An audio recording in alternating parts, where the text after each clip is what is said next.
Hey guys, good evening. Nakaligo ko lang pala.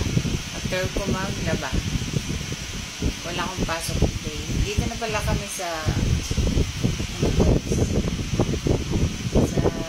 bago namin house. Yan.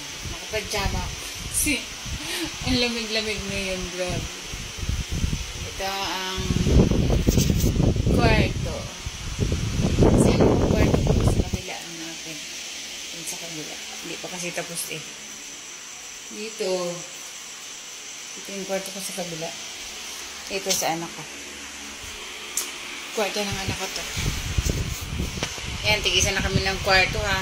Hindi na kami magkasama sa room. Diba? Hindi pa ayos kasi bago pa lang kami lipat.